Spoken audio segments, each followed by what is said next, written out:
Chris, what's coming up this week? We have got the first part of an interview with Space 1999 actor Jack Klaff. Jamie? I'll be talking about some Gerry Anderson news. And who are you? I've been locked in since Christmas. I haven't been home yet. It's the Gerry Anderson podcast. The Gerry Anderson Podcast with Jamie Anderson, Richard James and Chris Dale.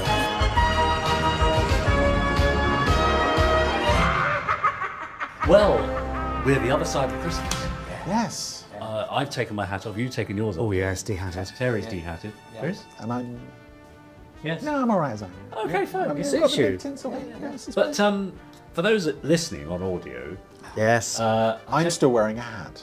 and I also don't quite know how to describe Terry Adlam's shirt. Can you talk us through your shirt this week, Terry? Well, I have to speak up because it's quite loud. Yes, it's full of shiny baubles and lights and celebrating an upcoming New Year. Yes. So, How do you tend to spend your New Year? probably at home because I've just moved house, Yeah, got a new house.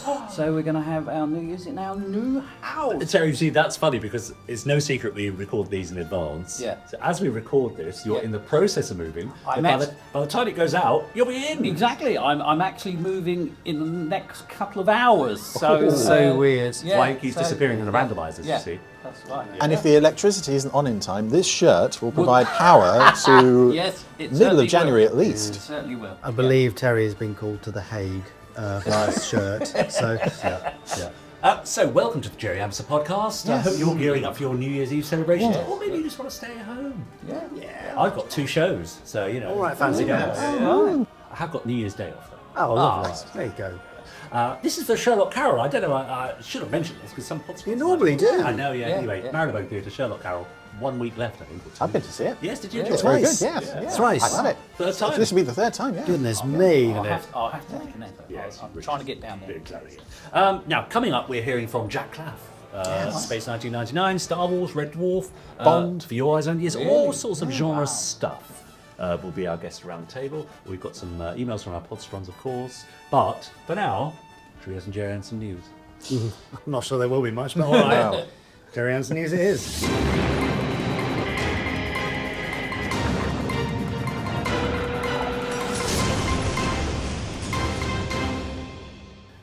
It's the Gerry Anderson news. You're too slow.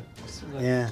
All that food over Christmas. with 5 mince years pies. to practice. Oh, mince pies. These mince pies have been here all week. Oh, no. I'm going to have one now while you talk about the Well, I'd love to, but sadly I can't.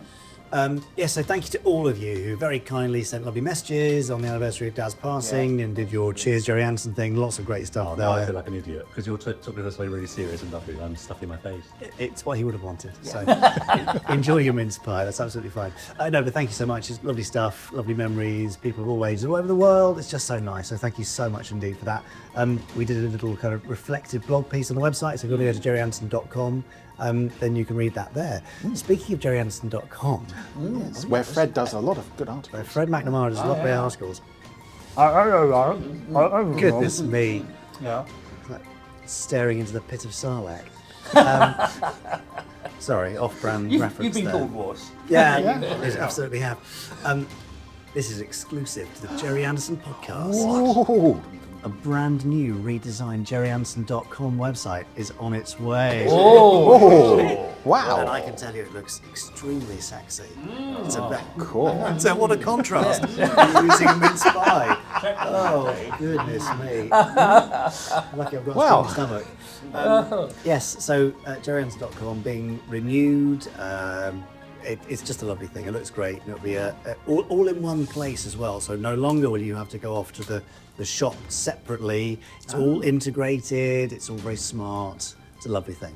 So there you go. Wow. And while you're there, you may wish to pre-order your copy of the Space Precinct 30th Anniversary Blu-ray. Now, have you've seen, Chris, you've seen all of the little slow-mo adventure that Chris I watched the Thompson's slow-mo done. thing the other day. I did too. Yes. Oh my god. Oh, Isn't that I mean, amazing? the word short undersells it I quite was expecting dramatically. a Yeah. little 3-minute, 5 minutes 4-minute tops. homage. Yeah. It's like a 25 Oh, it's 25 minute brilliant. episode. Yeah, it's wonderful. Beautiful. I haven't, yeah. I haven't primed them to be this No, enthusiastic. no. by the way. It's so lovely. It's so sweet, yeah. It's, no, Chris it's and the absolutely team true to the series. Have done an amazing job, and there is a fantastic action sequence Yes. towards the end of it, which Yeah. is so good. It feels like the series. Brilliant. So Oh my god. Yeah. yes, and that is on top of the 2-hour documentary. 2-hour documentary. I know. And all the other stuff that's yeah, on there. Series 2 footage and the... Now, yes, that's right. The booklet and all sorts booklet, of... Oh, and yes. the cutaway of the police cruiser. Yeah, the It's movie lovely. edits. And will there be a chance for people who don't buy the Blu-ray to see that little film? The new episode of Space Precinct from Chris Thompson and etc. In the films, maybe eventually, but the best way to do it is to get the Blu-ray. Yeah. Obs. There you go. And keep an ear out for certain surprises. Yes. On that. Yes. Yes. Someone returning to the Space Precinct universe. Yes, for the we first won't time say in who No clues. around this table. Could be any of us. Could be any of us. Who's available and never shuts up about Space Precinct? That might narrow it down a bit. It does a little bit, yeah. Underpants? That's no, we're not doing the pants. We're moving on from that. Now, just ahead of us, 2025. Yes. The 60th anniversary of Thunderbirds, the 50th anniversary of Space 1999, Yes. and the 20th anniversary of New Captain Scarlet. Wow. Yeah. Yeah. Now, so we can expect great things for all of these. Well, actually, I was going to say Thunderbirds fans, but it's Thunderbirds and Space fans. In the new year, we've got a significant surprise for you. I think Thunderbirds fans will be more excited by their surprise, but it is very cool. It's something you've been wanting for a while, I think. So that's very exciting. Now, Terry, you're also secretly involved with something. Yes, something's going to be happening locally, so watch this space. Here in Slough. Here in Slough, where they made Thunderbirds and other such Did shows. they make it here? I think they did, yeah. That explains a lot, doesn't it? Yes, okay. Anyway, so there's lots of those things happening. There will be events and merch releases and more models. So many good things coming in 2025. Yes, hold on to your turkey hats. Ours are already blown off, as you will have seen. I'm very excited. Is there anything else that we'd like to mention before we close this news? Well, perhaps just a huge thank you to everyone for supporting us throughout 2024, Yes. possibly. Oh, Yeah. Excellent. And everyone who's worked on all this stuff. Yeah. But, Yeah, that's right. We wouldn't be here without them. No? Yeah, they are wings beneath our wings. Many thanks and We cheers. stand on the shoulders of giants. It's all right. Enough now. We have no. We're not American. It's me. Okay. Thank you very much, everyone. That's the end of this week's Gerry Anderson News. that was the news. That was the news. Newsy news. Newsy news. What on earth is going on? Should we cut to the first part of my interview with Jack Oh, Klaff? please. Over to you, Jack. What a pleasure to welcome Jack Klaff to our very mini studio here at the Moxie Hotel. Jack, it's wonderful to have you. It's fantastic. I love the hotel. I love Yeah. the graffiti up there. Yes. Love this room. Isn't it Everything's great? good. Yeah, couldn't Yeah. be more comfortable. Well, it's a pleasure to have you. I mean, we spoke very briefly at the Space 1999 convention at Heathrow, because whether you know it or not, you've been part of my life for quite a while. I first saw you on stage at the Bristol Old Vic as Iago. Then I've, having seen you already in Star Wars, of course, I've then seen you in Red Dwarf, all the stuff that I like to watch. Wow. You've kind of cropped up in. Wow. But there's much more to you than that, of course. Okay. That's kind of you Isn't there? saying. Please say there is. Oh, yes. Oh. Well, I know there is because Excuse you've, my tail. Yeah. because you've already been regaling us with stories. We haven't even started the We interview. haven't even started. Yeah. Well, that's the way. So, Jack, if you're happy to cast your mind back, tell us a little bit about how Jack Klaff began. How I began. Yeah. I was born in the Florence Nightingale nursing home. Right. In Johannesburg, South Africa. Yeah. And I have an older brother. My father had a watchmaking business, and this is a nice cherry, journalistically, supposed to have a cherry on the top of the story. Yes. My father fixed Nelson Mandela's watch. I mean, we could stop the podcast right there. Just That's stop great. it right there. He fixed the watch. So Mandela was a very tall, very handsome young lawyer, and my dad's workshop was round the corner, literally across the road, actually, from the Supreme Court of South Africa, the Johannesburg Supreme Court, where political prisoners, we're talking about the 1960s, we're talking about apartheid, they used to be there. I still have ringing in my ears Kosi Sikeleli Afrika.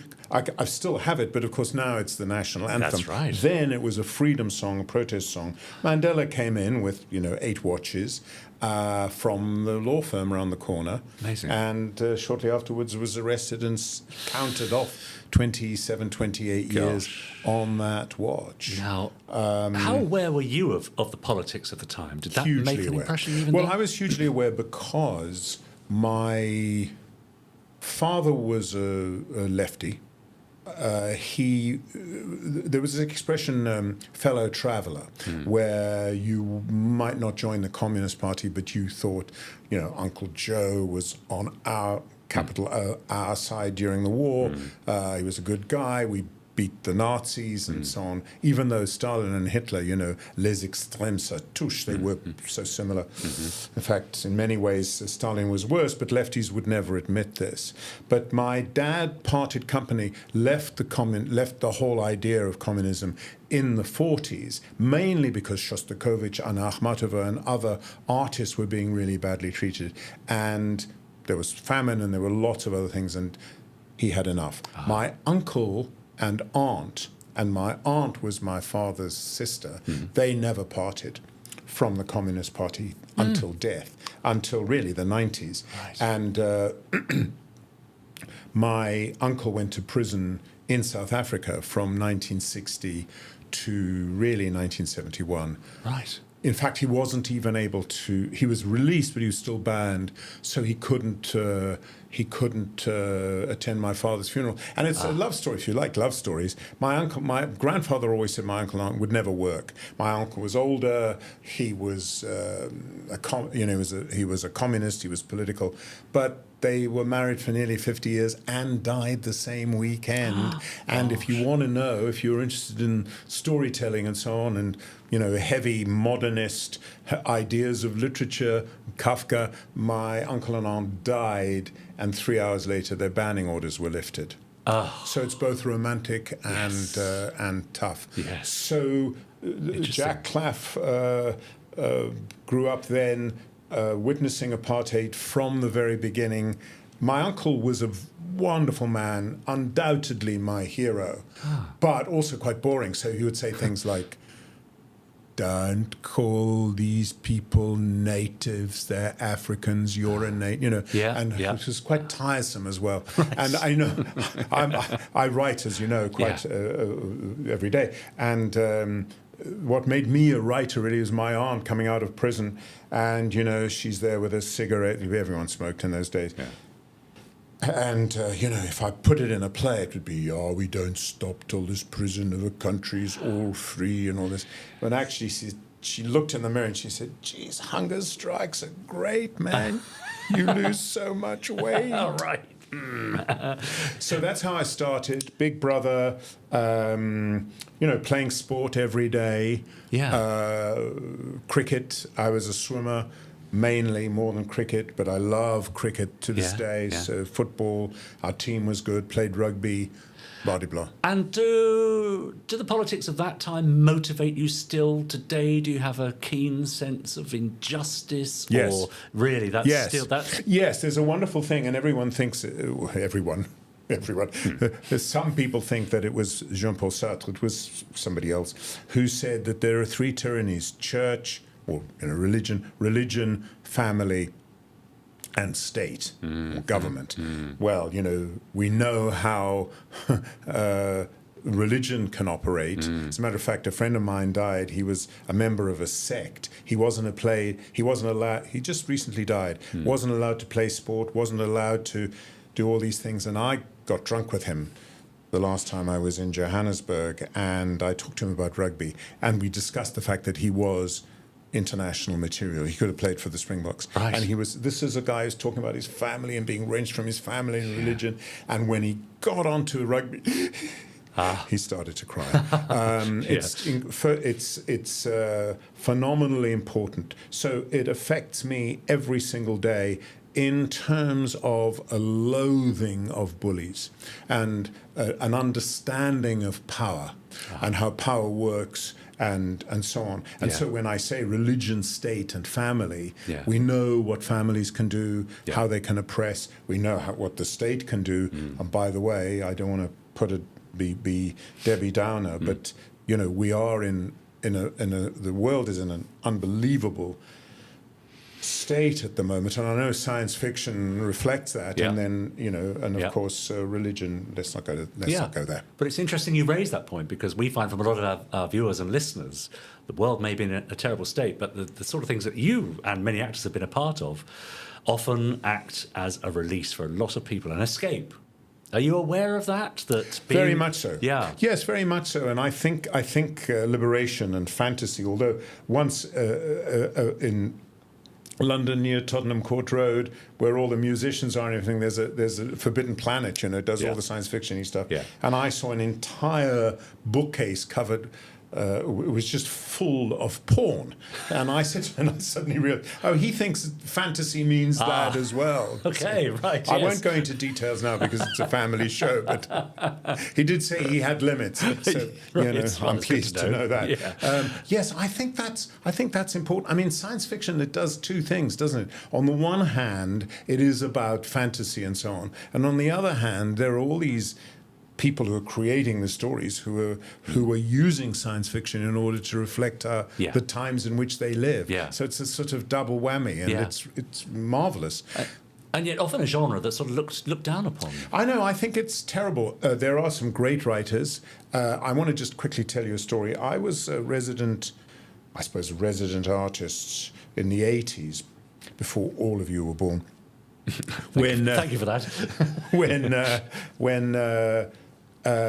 I used to, all these lions, these literary, I can't even say it. Yeah. That's how impressive they were. Yeah. All these people, coming and reading and so on. And I went to all the events because I was allowed to, and I didn't have to pay. And I went to, and there were so many inventive, brilliant people. But a lot of them, they're doing Arga sagas and let me tell you about Hampstead and where we knit our own beds and boycott white sugar factories in Croydon. And then there I was with Ian M. Banks was there, or Ian Banks, who was. I got to know him a little bit. Clear genius. Yeah. And the science fiction people at this literary festival who were looked down on, they would just, pat them on the head. By country miles, the most interesting, the most inventive people, their stories were inventive. Yeah. And, I can't pretend to be that knowledgeable. Yeah. It just so happens that I've done this kind of work. Yeah. But it's fascinating. What other options were, or any options at all, were open then to young Jack in those early days? Where were you destined? I was destined to be Perry Mason. Oh, right. I was going to be. Yeah. I was going to intercede between the state and the individual. Right.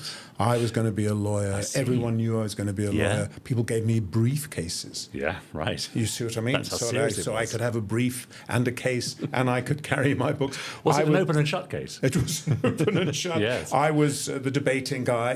They yanked me off the rugby field and got me to play parts. Oh, this is, but they were girls. I went to a co-educational school in Johannesburg, so, I was on the rugby field and then I'd come out and, I'd be in Shakespeare and all that, and I was the debating guy, Happy with that? Very happy with that. But also my brother and my dad, I had a big brother, and my mother. I'm mentioning my brother an awful lot. Interesting, yeah. It's only because he just had a birthday. But, they all helped me and encouraged me, and I was, all of those things, and I was going to be a lawyer. And then in my second year, I read my uncle's case.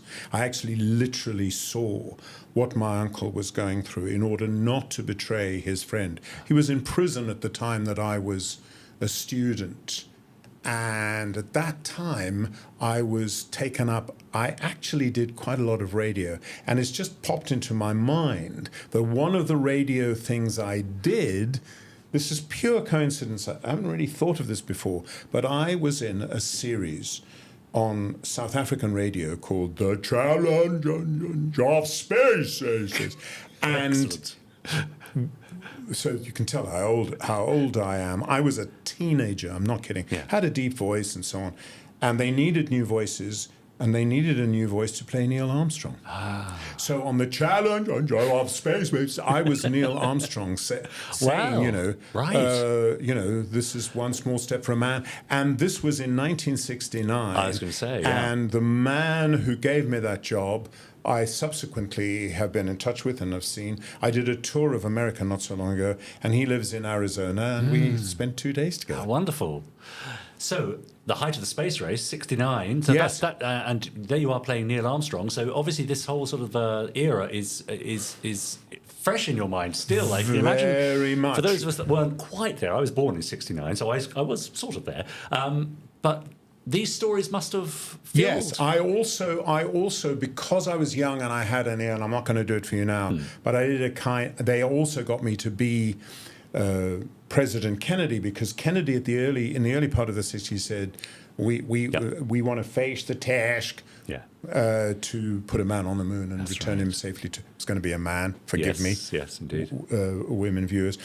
So that's the first thing. But the second thing is, and we can go back in time as well, but I had a package sent to me by a wonderful writer called Louise Page, now moved on to the Archer's writing room in the sky. But Louise, her father was a physics professor, and she sent me a book, a really woo-woo science book called The Tao of Physics and the Turning Point.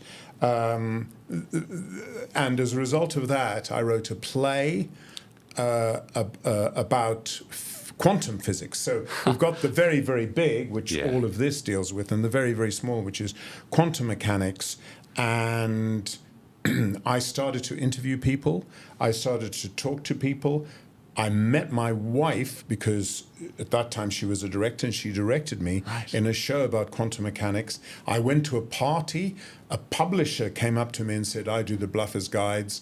I need someone to write the Bluffer's Guide to Quantum Mechanics. Great. And a filmmaker called Taghi Amirani, from an Iranian background, works in England, an amazing person, said to her, you need him because he's done a show about physics. Yeah. I did physics at school. I never did quantum mechanics. Yeah, I right, did Newtonian physics. Yeah. She commissioned me, took me 2 years, and I'm the author of Bluff Your Way in the Quantum Universe. And as a result of that, I spent, and this is a story for you, it was published, Bluff Your Way in the Quantum Universe. A man phoned me up and said, I want you to be my... He's Dutch Belgian. Belgians don't say I'm Flemish or I'm a Walloon. They say I'm French or I'm Dutch. And he said, I am Dutch, and I want you to be my professor of the public understanding of science. What? And I went in to the think tank. By the way, I'm not making any of this up, and I know you know nothing of this, and I know I'm the 250th guest. Nevertheless, I entered the portals of a deep future think tank with a sign above the door which said, in this place 100 years means nothing. And I was that representative, the explainer in this place. Guess which year I began this task? Oh. Yes, 1999. There we go.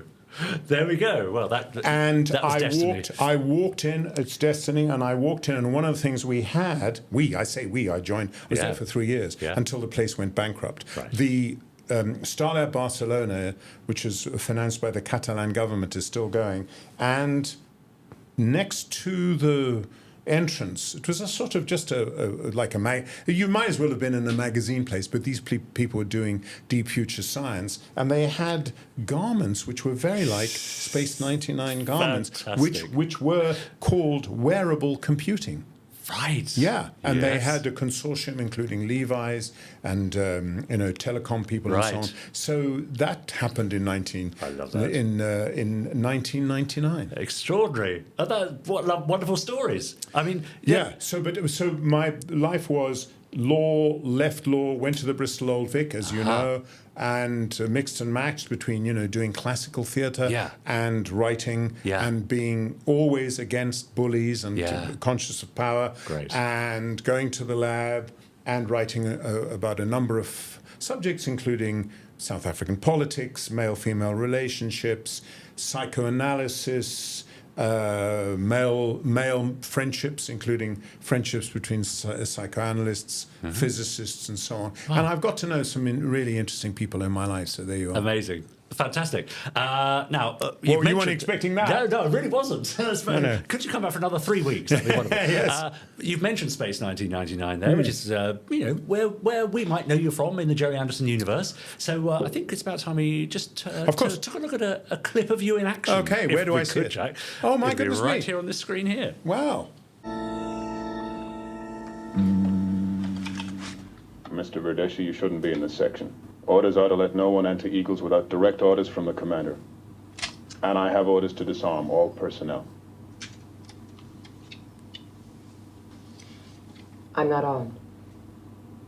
I'm sorry, but I have orders to inform the commander of any unauthorized personnel in this section.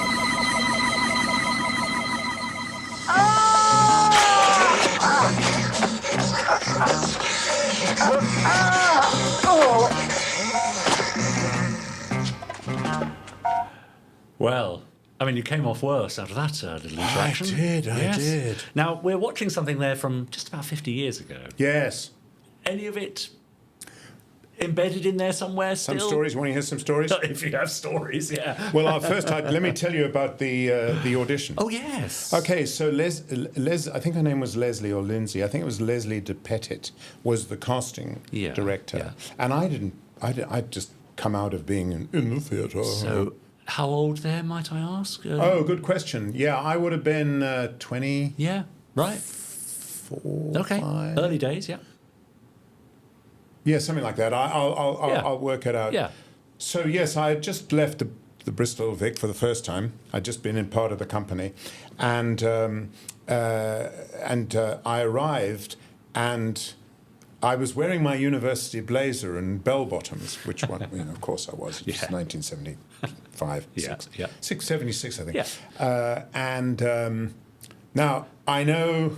When I'm talking about Gerry Anderson and there's a Freddy Freiberger thing, you're going to have to excuse me, but this is a Freddy Freiberger story. Yeah. Sorry, everybody. Yeah. But anyway, I walked in and Leslie de Pettit said, stand up straight. Stand up straight. Oh, okay. And I had the script. In those days, you didn't have to learn your sides. You just read. Right. And anyway, he came in and he went, "Where's the yacht?" Because I was wearing this blazer, Okay. And he sat down, and in my memory, he didn't have a cigar, but he may as well have had. Yeah. And he said, "Okay, go." And I did that scene. Oh, really? And as I got to the second line, and I said something about Commander, forgive me. Okay, I'm just going to do it now, and then you can edit it. Yeah. I'm going to move back. Go on. I went, "Oh, you can't come in, you're Commander." Jesus Christ! I thought, oh my God, what have I done? Have I offended this guy? I was terrified. He said, "We have an actor here, trained in Britain. He says commander, not commander. Oh. Kid, you got yourself a job." Oh. That's how I got that job. Wow. There you go. That's how I got that scene right there. Yes. And the other thing I have to tell you, because it was all, you had to act. The only other thing I will say is that Catherine Schell, bless her heart, when that thing moved across, she said, "Next stop, Golders Green." Right, yes. Very nice. And also, I hadn't really done telly in that way. Yeah. I had done odd bits and bobs, but I was really a radio actor. Yeah. We didn't have television in South Africa because the apartheid government said it was going to cause droughts, just like the miniskirt had. It was really a conservative, bizarre place, and of course they knew that as soon as black people saw television, yes, a revolution would have been it would fermented. be over, that's right. Yeah, it would be over. And so that's the first thing. The second thing, so it was a new medium for me, and I was still full of wonder. Wimbledon to me is still the most magical thing because you get in so close. Yeah. And so on. Yeah. That's the first thing.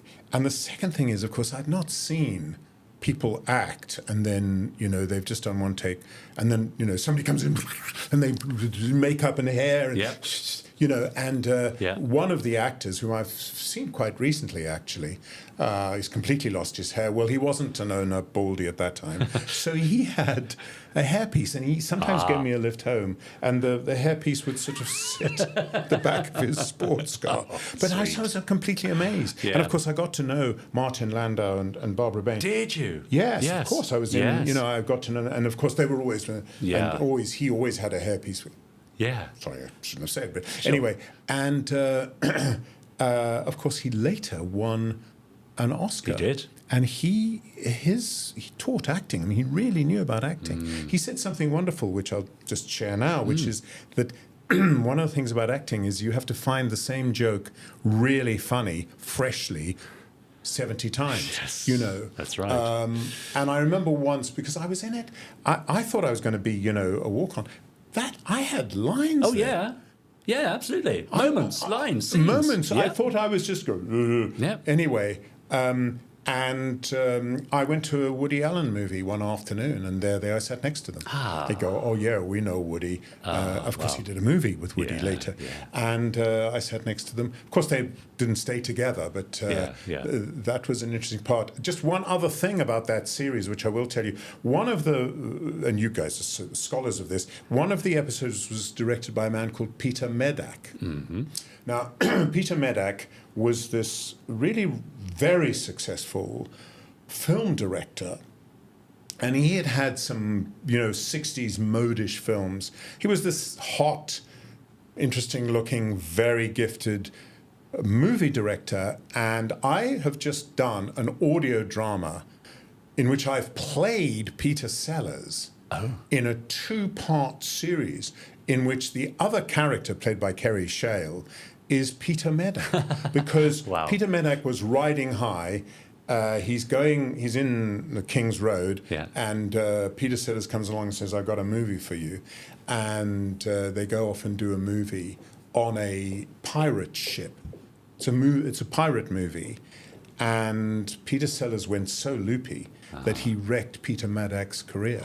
So he was on his way, and it may well be that when he did Space 1999, he was doing telly, which is, I mean, he's still alive, he's in his 80s, but he has subsequently made a film about how Peter Sellers ruined his life, and he still loves him because he was a genius. Amazing. But so I've recently, that is another connection, because I can remember Peter Medak in one of the episodes, so I can't remember who directed that one. But I remember him saying, we're doing this very real, and he took it very seriously. So I was probably in 3 or 4 of them. You were indeed, yes, that's right. And I've forgotten that I actually had something to do there. Yeah, quite right. I mean, yes, certainly a memorable character. I mean, well, I know you do various conventions and signings and so on. So, you know, you were at the Space 1999 convention at Heathrow, for example.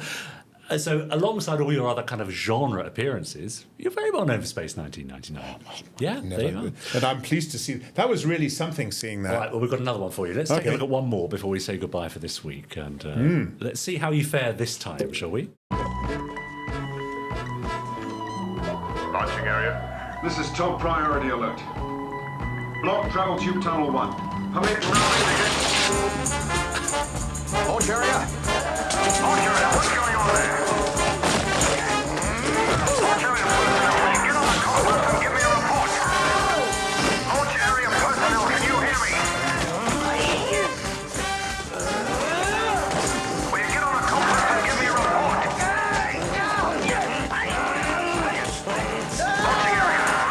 Launch area, what is going on in there? Launching area, what's happening? Mr. Carter, we've been attacked. Yeah, okay, I figured that. A very physical part. A very physical part. Well, you see, that was our training, you know, all that physical stuff. Fight, and you had to get a certificate in those days. And I remember thinking at one point, not long after that, I did things like the Sweeney, and I can remember thinking, this is me. As you know, this is a dream from when I was a kid, you know, cowboys and Indians and all that. By the way, I wish to say that a lot of people didn't have real hair in that thing, My head didn't look real, but that is my real hair. Just saying. So that's really something. Yeah. Well, we'll take a look at a clip next week in which you've had something of a haircut. Oh, have I? Yes. So you obviously smartened yourself up for something. Well, I don't think I had it at the studio, but thank you, and I'll see you again next week. See you next week. Thank you so much to Jack Klaff. Jack Klaff. Jack Klaff. The mighty Jack Klaff, a name I've known for many years. Right. Not just because of his Gerry Anderson associations, but the Bristol Old Vic as well, where I saw him play Iago when I was Oh, wow. 23 years old. Yes, I still remember. Bit of a legend. As well. Yeah, bit of a legend, absolutely. Yeah. You can hear the second and watch the second part of my interview with Jack Klaff next week. Already looking forward to it. Will I be able to go home by then? Probably not. No. While you're here, though, Terry, let's have some more jokes from the Space 19 yes. I know we're beyond Christmas, but you know. Can there possibly be any left? Oh, there are. Yeah, there are loads. There's so many. Here we go then. Put them in. Button Moon Hannah. Oh, yeah. Why won't Father Christmas be able to deliver everyone's presents in Wales on time? Wales. Because they're having lots of bad weather. Because Wales don't fit in a sleigh? No, they've lowered the speed limits. It's that 20 mile an hour Did thing. they? Yeah. Did they? Okay, fair enough. Alec Patrick. I thought Thunderbirds was the only Supermarination series not to have a double agent. Until I remember they've always had the mole in the organisation. Nice. One more of those. Come on. Rich Goodboy. Oh, yeah. Why did the Sproggle cross the road? Oh, I don't know.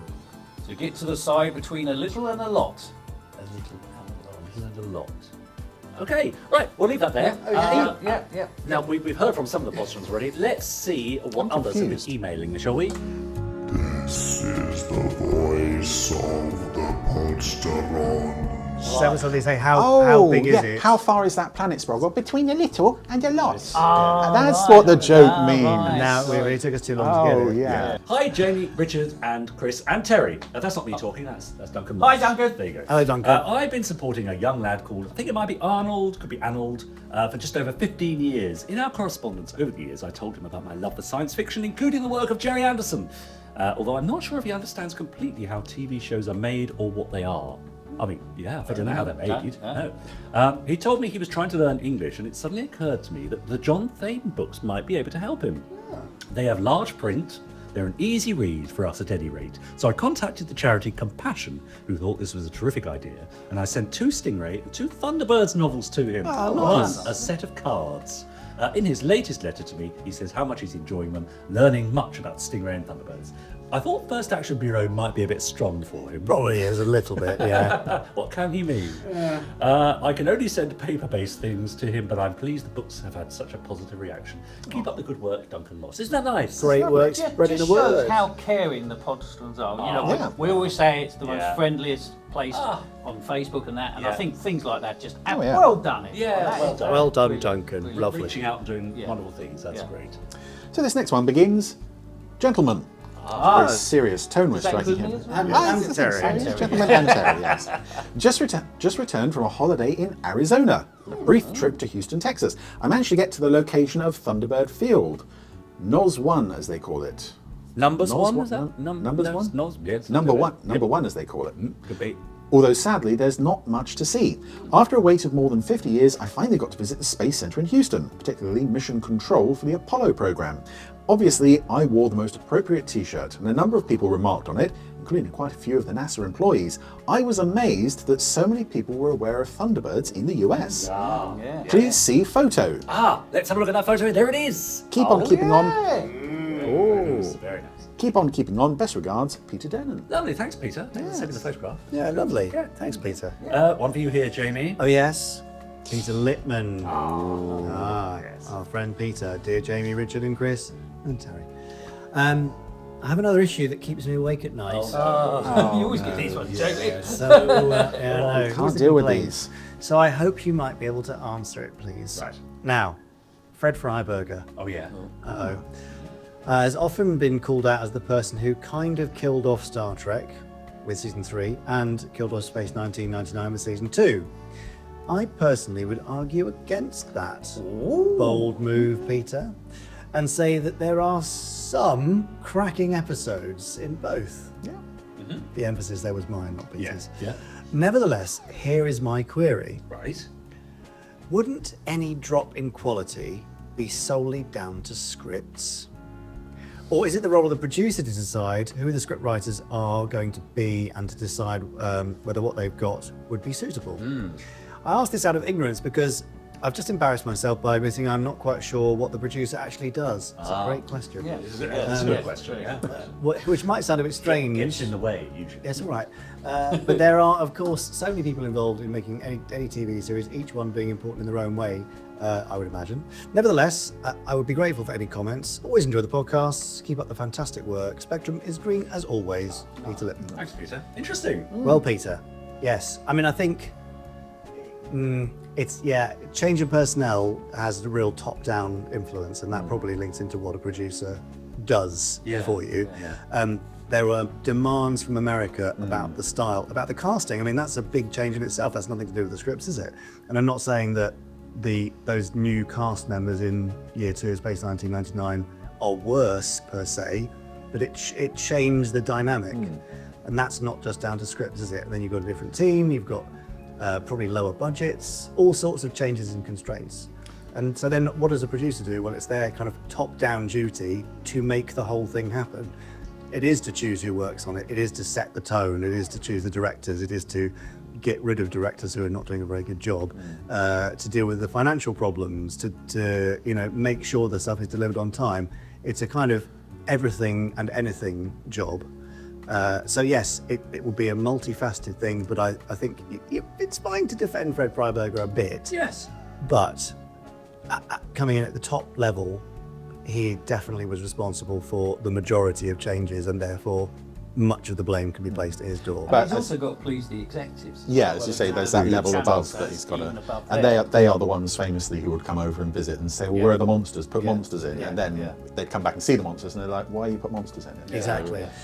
I mean, the other side of that is you have to defend your production, and so if the execs are saying, I want X, Y, Z, you have to be in a position to say, that's going to spoil it, and push back and find another route. But they do have the final say. So I'm sure there were punch-ups, but... And there are elements that a producer can't control. For instance, with Star Trek, they put it on at 10 at night. That would be beyond the control of anyone working on the set, and exactly, you can't help it. Yeah, well, I'd say it was Scarlet. Let's not talk about that. It's all going so nicely. But Jack Klaff speaks very highly of Fred Freiberger. Well, there you go. I think he saw more. We found him. We found that one person. That's right. Yeah, exactly. And a final one here for you to read out, Terry. Okay, well, I will pass you my tablet. Okay, there we go. Right. Hello, Oink. Yes. Brian and Sweet. Okay. Sweet. Yeah. Who's who? We don't know. That would make you Matthew. This goes back to pod 327, where we established that we were. What was that? I can't remember the canon there. This is from Regards Officer Ian. Oh yeah. Badge number C3856M. Oh, for goodness. Don't write numbers like that anymore, do they? Okay.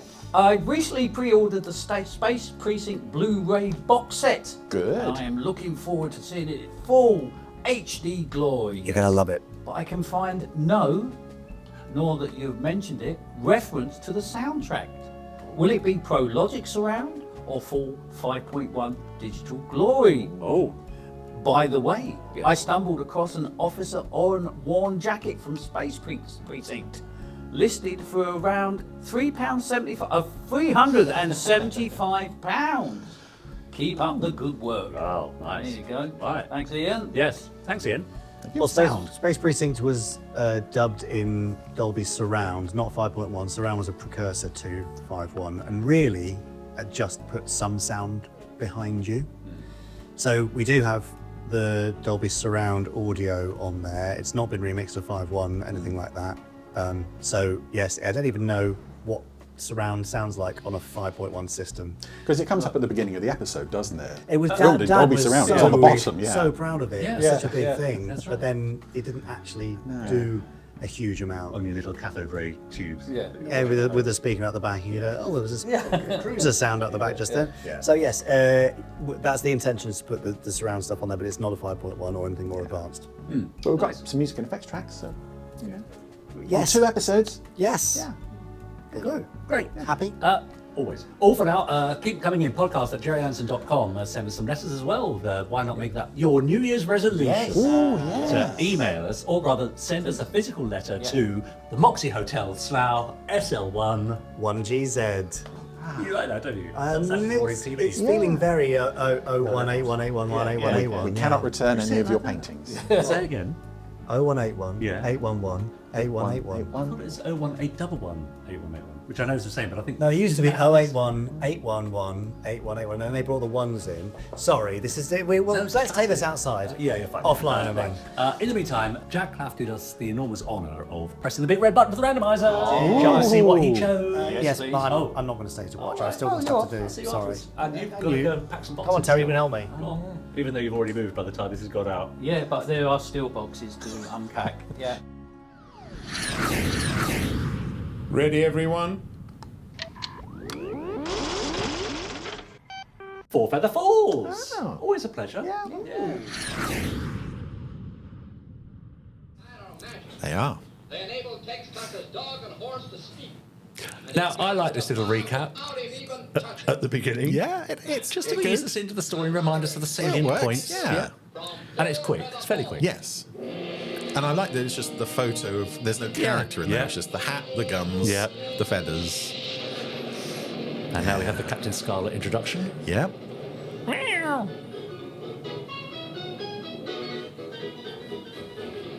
There he is, our hero. Yep. Standing in front of the telegraph office.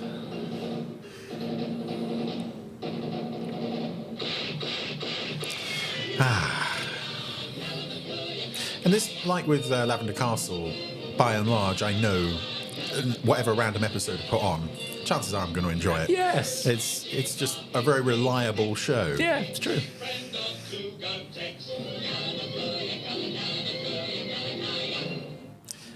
So this week, it's Sheriff for a Day. Sheriff for a Day. Who is going to be Sheriff for a Day, I wonder? Ooh, let's find out. If you know what I mean. Oh. Guess little Jake should be asleep by now. Which kinda reminds me of something strange that happened here a while back. Sorry, is he talking to us? He's talking to us, yeah. That's unusual, isn't it? No, he welcomes us most weeks. Yeah. Oh, okay. Yeah. Bet you noticed this town's got a telegraph office. Yeah, We saw did it in the notice credits. that, Telegraph yes. office, Tex That's Tucker was right. there, yeah. Yeah. Yeah. When we do, well, guess it's kind of an event. Of course, it's usually for Tex Tucker. You know, you kind of worry me, Tex. Really, Dusty? Why? You think you can talk to dogs? You wear them in your hat just like they were some kind of badge. Well, Oh. guess they are in a way. Well, you make sure you don't lose them, Tex. I'd hate not to be able to talk to you anymore. Yeah, that'd be terrible, wouldn't it? Yeah. Just make sure it's Rocky's. I don't care about him. Hearing that English accent for a while. Now look here, old boy. I simply speak English. You're the one who talks with an accent. Anyone Quite would right. think he invented the language. Say, why don't you leave him alone, Dusty? Morning, Sheriff. Just got a message from the So here we have Nicholas Parsons talking to Nicholas Parsons. Okay, yeah. Not unusual, actually, for voice actors, I have to say, is it? It's a fabulous moustache that Dan has there. Sure. Say, Doc will be on that coach. Sure will be, Tex. He's due back tomorrow. Guess that settles it. I'll ride out there right away. Gee, Sheriff, you really mean you want me to be your deputy while you're away? Ah. No. God, no. You're the only one around here that I can really trust to do this job. Really? I heard that, Tex. What the hell are you talking about? And the two magic feathers that make them work. Gee, Sheriff, you really mean that you're gonna give me your magic guns? Yep. Oh, I see. That's an interesting concept. So they will work for anyone, then? I suppose so, yes. I Yes. hadn't really considered that. All the folks in town. I'll be back as soon as I can. Good shooting. Oh, and if the Mexican banditos or the gun runners come, Which they will. yes, we absolve ourselves of anything that may happen to you. Time for a song. And four feather falls, four feather falls. I mean, the songs are lovely, but they do take up a bit of time, which I They wonder do, is yes. probably their primary purpose. And it's, people say that about Terrorhawks as well, but with Terrorhawks, you've got slightly longer episodes. Sure. And also you've got about 20 to 25 songs in Terrorhawks, whereas in this, I think you've just got the same 4 or 5. Yeah. And they are quite slow. Yeah, and it's not moving the plot on really in any way.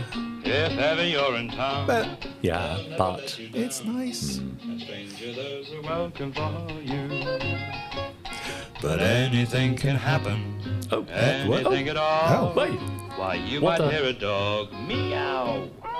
Okay. So, I mean, they're getting inventive with the They song, putting other things in there to keep your attention. Bow wow.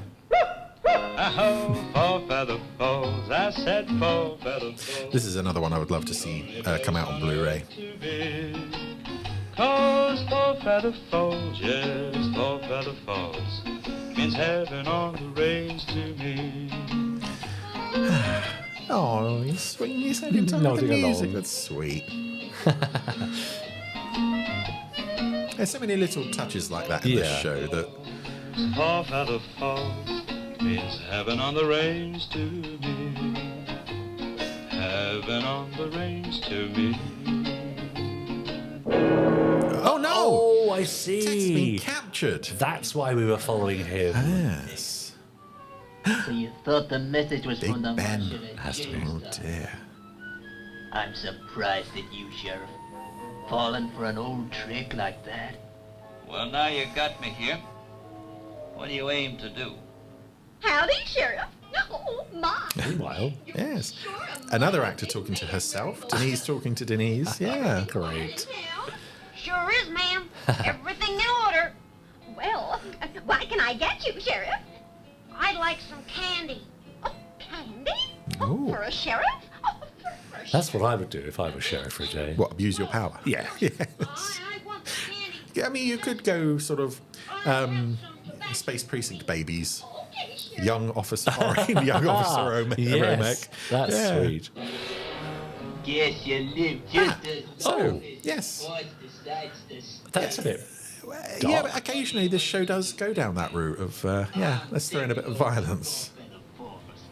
I guess you've been sheriff there long enough.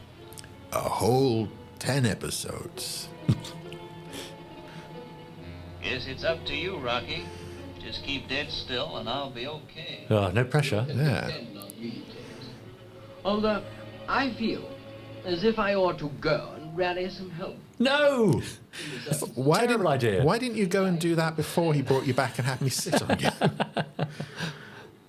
Oh, it's another very derpy looking horse. Yeah. Is that literally that, do you It think? could be, yeah. There's not much of a body there. Yeah. Hands up. And don't move. No. Wow. Come on then, Sheriff. Wow. Yeah, let's see those magic guns. Yeah. Well, I didn't know they had a kid as a sheriff in Four Feather Falls. You won't get away with this, Big Ben. Tex Tucker will be back any time now. Ah, what about that? Tex Tucker ain't coming back. I'm taking over this town right now. All right, now I have a question about the magic guns. Yes. Stay where you are, Big Ben. Do they operate at the wearer's will? Not really, no. No, they have their own. Because why didn't they shoot immediately? That Yeah, he it's was sort of under either threat? it's just in the nick of time, or it's Yeah. just when the villain says, "There's nothing you can do to stop me Yeah, now, Tex yeah, Tucker." Yeah, that's they, right. they do pick their moments. So, Sure has been a long night, Rocky. Oh, yes. Can you imagine? this is a cheerful image. It's just as well the horses keep standing up, isn't it? Yes. And if only he had like another animal companion, a smaller animal companion, who had like sharp teeth. Imagine. That could chew through rope. Imagine. Yeah. I'll be a gunner. Don't worry, Tex. I'm wide awake. Say, I wonder what's keeping Tex so long. The stager arrived 3 hours ago, and he ain't back yet. Say, Jeeves, how long do you think a horse will stand without moving? Oh, I don't know. Why? Well, I was I was just wondering, because I left your friend Tex Tucker tied up on his horse yesterday. Why would you tell him? Why would you say this? Well, I think it's just to get him out of the cell, you know. You let me go and I'll show you where it is. He was quite a nice guy. I ought to shoot you here and now. Oh, I wasn't planning on that. I'll try and save Tex. How are you doing, Rocky? Don't worry, Tex. I shan't let you down. Sure glad to hear that. Keep still. It's oh, a snake. It's a snake. Down there. Wow. Oh, I see. Yes, I know, Tex. Hey, don't I move. can see it. If it comes any closer, Rocky, I want you to run for it. If What? I move, Why? it won't be too pleasant. Well, it might bite Rocky. Your neck, Tex. There's no sense in both of us dying. At least you can get away. Actual That's real an actual snake. real snake, yeah. Oh, another gorgeous horse. Oh, wow. It can't be a real snake, surely. Just thinking scale-wise. Yeah. This is your last chance, Rocky. Get moving. I'm staying here, Tex. Ah, no, that's definitely not real. Yeah. Cleverly done, though. Hurry up. Hey, scared the snake away. Oh, I You're see. glad I arrived in time, Tex. Wow. He didn't even use the magic guns. No, he's just that good. Yeah. Yes, I owe my life to you and Rocky. Yeah. Wow. Guess you do. How'd you like to be my deputy again sometime? I'll go and see Big Chief Kalamakuya, and I'll get you your very own set of magic guns. Wow. Gee, thanks, Sheriff. Just what I've This is all a bit sort of little boy wish fulfillment. desk, Sheriff. I ain't even touching the Oh, no. Just a minute. The light's going weird.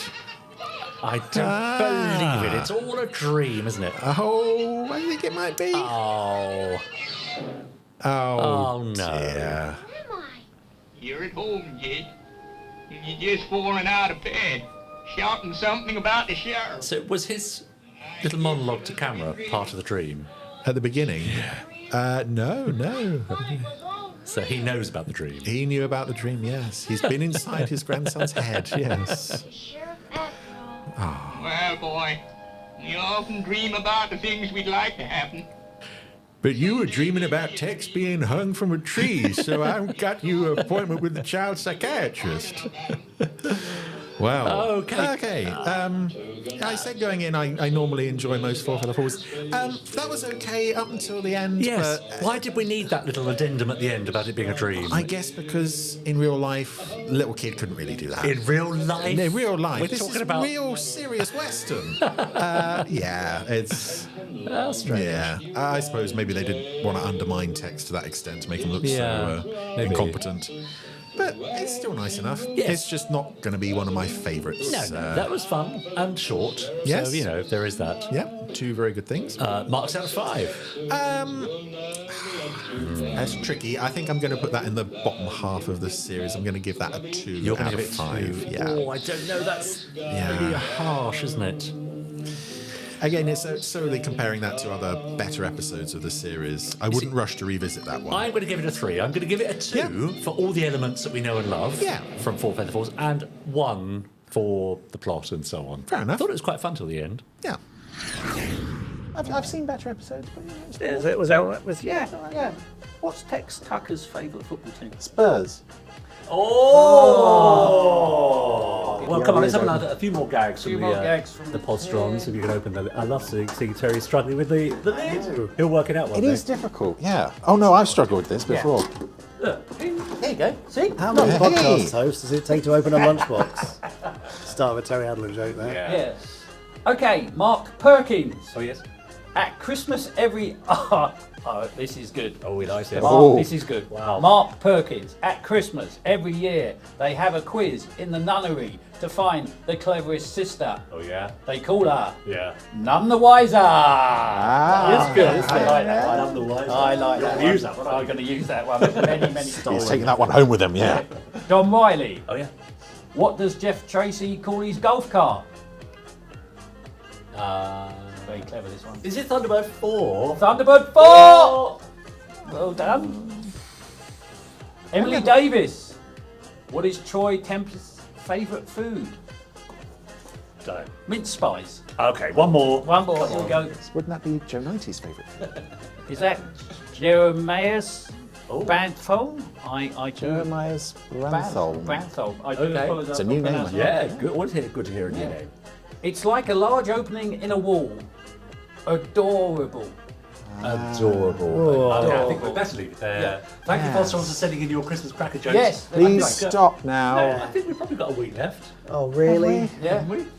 Okay. I'm in a year We haven't off. had any Space Precinct jokes yet. No, true. See you next week. Bye. Bye. Oh, and Happy New Year. Bye.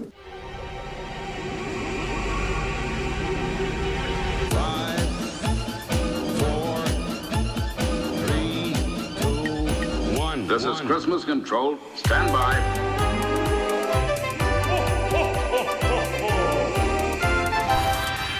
Let's go.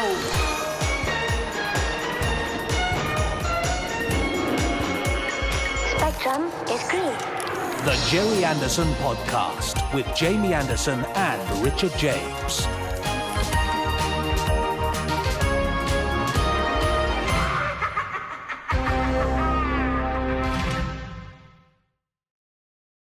How are you spending your New Year's Eve? Like I will have spent the previous 10 days lying down and eating. Nothing changes. Probably watching a Bond film and then having an early night. I suspect that's what I did last year. Lovely. Wow. New Year for me wouldn't be out. New Year when everyone's gone to bed and I'm left alone watching Space Jules Police. Holland's Hogmanay, followed by Space Police. Yeah, of course. Yeah, absolutely right. Yeah. Well, shall I say what I'm doing? I hold should on. be getting on a plane and going to New York. Ooh, Yeah, where I should be spending a weekend in a hotel beside the pool, being waited on in my penthouse suite by, yes, you could tell. This is sounding less. I was like, no, you only had one day off, so this doesn't make any sense. Yeah. I should be at the Marylebone Theatre entertaining. What are you doing there, Richard? What are you doing there? I've not mentioned the Sherlock No, Hour no, of the Marylebone no, Theatre no. for the third year running. Yeah. No. In fact, a review only this week said Richard James excels. Excels. Yeah. Sheets for Sal. Anyway, all for now. Happy New Year. See you Happy next New year. Year. Bye. Bye.